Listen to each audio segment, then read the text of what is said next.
C'est quoi cet ultimatum de Trump? Donc dans 2 jours, il avoue ouvertement qu'il va faire des crimes de guerre. Bombarder les centrales électriques, c'est un crime de guerre, c'est pas la guerre, quoi. Ça fait déjà maintenant plus de 3 semaines que la guerre. Tu sais que chaque jour, ils bombardent une école et un hôpital? On est au 22e jour de guerre, un truc comme ça. Ils ont bombardé 22 hôpitaux, 22 écoles. Ils bombardent que des civils. C'est des crimes de guerre, quoi. Donc si aujourd'hui le pétrole il va augmenter, il va devenir cher, c'est à cause de Trump, hein, c'est à cause de leur guerre. C'est pas à cause de l'Iran. Ils vont tout accuser l'Iran. L'Iran il s'est fait agresser, puis il se défend, voilà quoi. Il a le droit à la défense. Ça, Israël, ça fait combien de temps ils nous font chier avec Israël a le droit à la défense, a le droit à la l'Iran a le droit à la défense. Ils se sont fait agresser. Est-ce que cherche à Trump, s'il fait cette arme de attaque les installations électriques, qui est un crime de guerre? Les Iraniens, ils ont déjà dit, nous allons attaquer vos installations d'eau potable, donc de désalinisation de l'eau. Tu sais que le prix du pétrole, il va s'envoler à ce moment-là. Parce que maintenant, ils attaquent pas la production et tout, mais si ils attaquent les usines de désalinisation de l'eau, alors tous les habitants du Moyen-Orient vont fuir le Moyen-Orient vu qu'ils n'ont plus d'eau. Je ne sais plus quel pays, il n'y a même pas un fleuve qui traverse le pays, ils n'ont même pas d'eau. Ils n'ont que l'eau par désalinisation, quoi. Et puis la plupart des pays là-bas, c'est ça, ils fonctionnent avec la désalinisation de l'eau, quoi. Donc s'ils attaquent les centrales électriques, l'Iran riposte en attaquant les centrales de désalinisation. C'est bon, les gens, le prix du pétrole, je ne sais pas si tu imagines les prix que ça va flamber. Ça va mettre la production de pétrole à l'arrêt, non pas parce qu'ils auront détruit les installations de production de pétrole, mais parce que sans eau potable, il n'y aura plus personne pour travailler.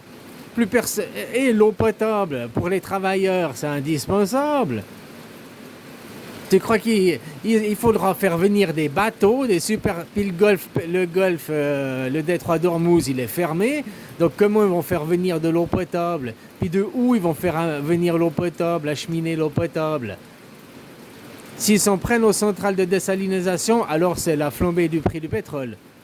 Ah, parce qu'il n'y aura plus personne pour extraire les barils de pétrole vu qu'il n'y aura plus d'eau potable. On va rentrer dans Mad Max. Déjà que les prix du pétrole, ils flambent aujourd'hui juste à cause de la spéculation de Wall Street.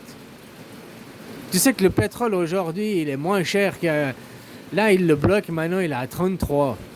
Ici, il est à 33 bahts pour 1 litre.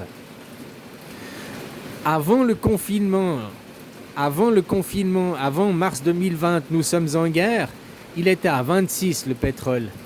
Quand il y a eu les 2 mois d'arrêt de confinement, donc plus personne produisait, hein, il est descendu à 18 le litre.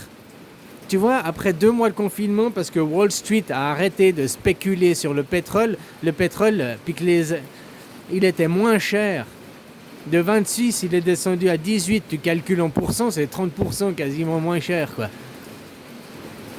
Et dès que, après les 2 mois de confinement, Wall Street a repris ses activités, c'est monté à 36 le litre ici, plus cher qu'avant le confinement, quoi.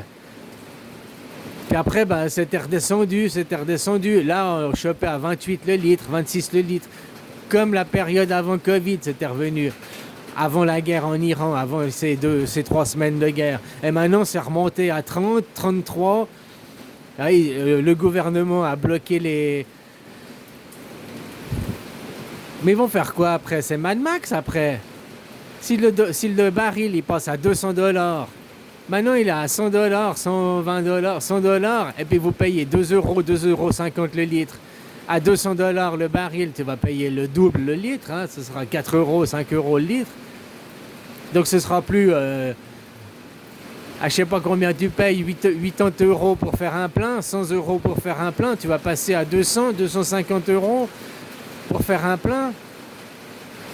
Les gens, ils vont réfléchir, hein. Tu sais, leur projet 2030, fini la voiture thermique, tous à l'électrique. indirectement, ils vont vous jeter dans les bras de Mais ça sert à rien parce que tout va augmenter. Il n'y a pas que le prix à la pompe qui va augmenter. Tout ce qui est le fret, l'acheminement va augmenter.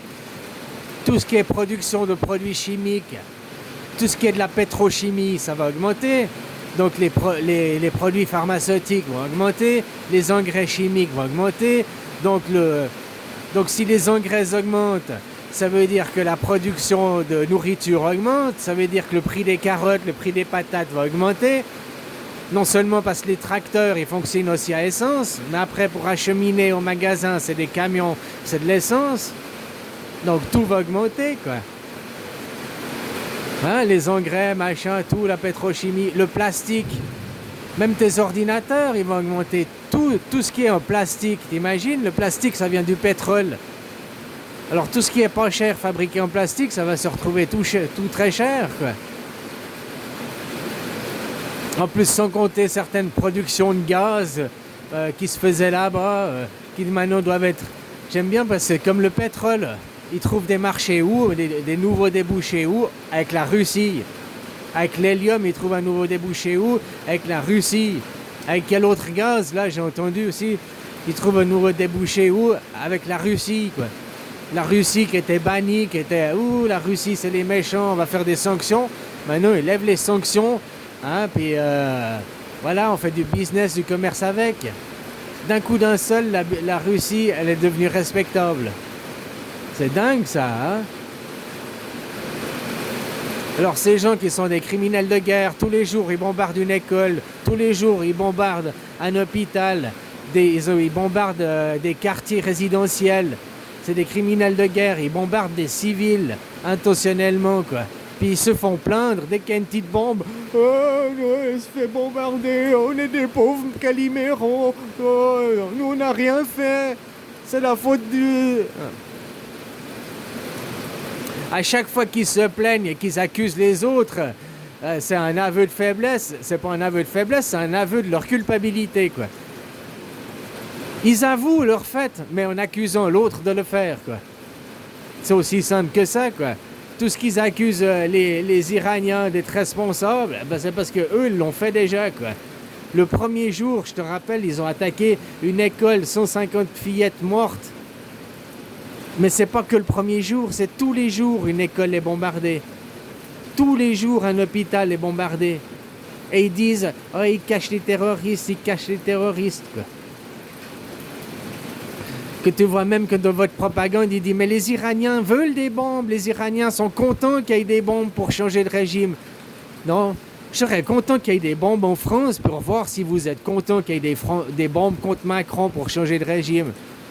Je pense qu'il n'y a aucun Français qui va dire « Ouais, je suis content qu'il y ait des bombes. Je suis contre Macron, vive les bombes. Je suis contre Macron, vive les bombes. » Faut être un taré pour parler comme ça. Si tu es contre ton régime, c'est pas... Puis bombarder par en plus un pays étranger, un pays hostile, qui veut tout ce...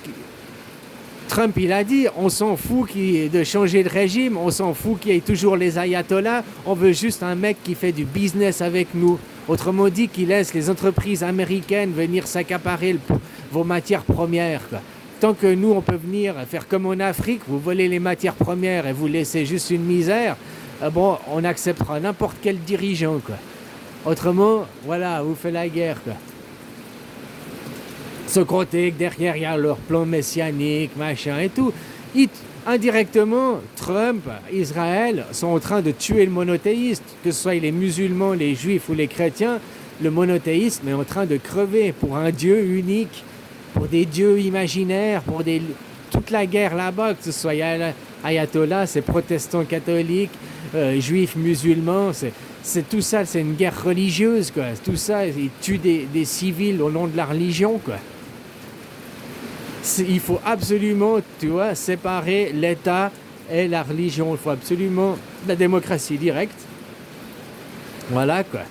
Parce que dès que tu n'es pas en démocratie directe, ça veut dire qu'il y a un roi et un seigneur, quoi. Il y a un dieu et un maître qui sont au pouvoir, quoi.